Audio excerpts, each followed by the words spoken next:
Hello everyone, it's me, Mrs. Gronert, and we are here for our final and I think most fun engineering challenge for Oregon STEM Week.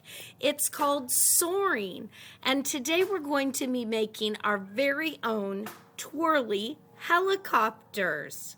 You've seen the helicopters that fly in the sky. They have blades that help them to fly. You've also seen the seeds from maple trees that we call helicopter seeds. I have one right here. Yeah, when these drop, they twirl down and they look like they're flying. Okay, let's take a look at the materials we need to complete this challenge. You'll need a wooden stick that's round or a straw.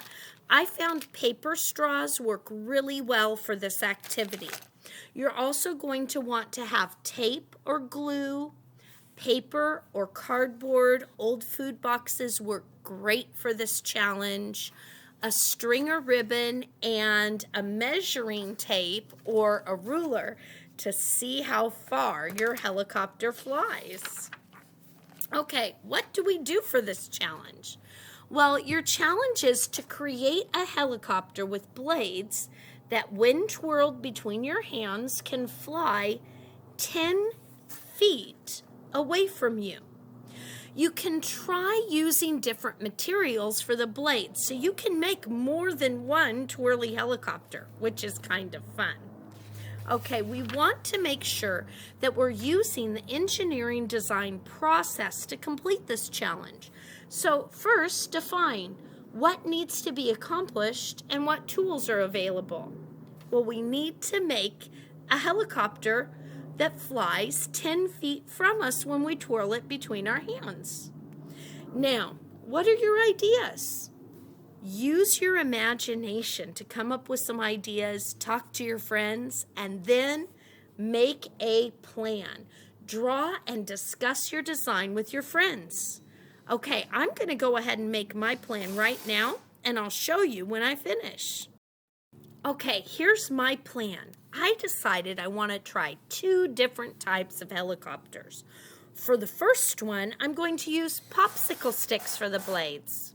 For the second one, I want to cut the blades out of a box and make them the same shape as the helicopter seeds. We'll see if that works out well for me. Okay, let's go ahead and try it. That's our last step of the engineering design process. So the first thing that I want to do is prepare my straw to add blades. The good thing about a straw is that you can cut through the center to create the beginning of the blade. So watch how I do that. I'm going to put my scissors right there into the hole of the straw and make a cut. Just like that. And I want to do that 2 other times so that I have 3 blades in total. Okay, so now that I have those cuts, I'm going to flatten out those pieces of paper. Just like that. Okay. Yeah, perfect. I'm even going to add a little bit of extra tape to my blades to make it more stable. Because this is a paper straw, the blades can tear. So I'm going to go ahead and add just 1 piece of tape right around the top where the blades will go. Okay, it's ready. Now I want to draw the shape of a helicopter seed onto my box and cut that out to make the 3 blades. I'll go ahead and show you when I finish. Once I've cut out and drawn that, I'll attach it to my helicopter. Let's see how it looks when it's all done. Okay, so here's one of the blades that I created, and I'm going to go ahead and tape it right on to my straw. If you notice, it's pretty easy for me to hold that part of the straw that I cut to the paper, and then I can just add tape like that, and there we go. I'll show you when I'm all finished.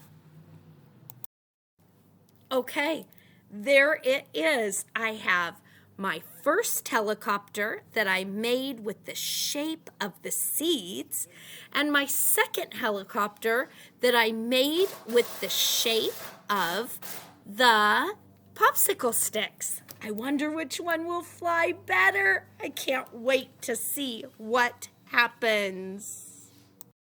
Okay, I'm ready to fly my first helicopter. Notice how when I want it to fly, I'm going to roll it in my hands like this. Are you ready? Let's see how far it goes. 1, 2, 3. Wow, so cool. I'm going to go ahead and try out my second helicopter next. Let's see where this one goes. 1, 2, 3. Oh my goodness. Now, let's measure to see if I got my helicopter 10 feet away. Okay, here I am measuring the distance from my first helicopter to where I was standing. And do you know what? It only went 36 inches. That's not even close to 10 feet.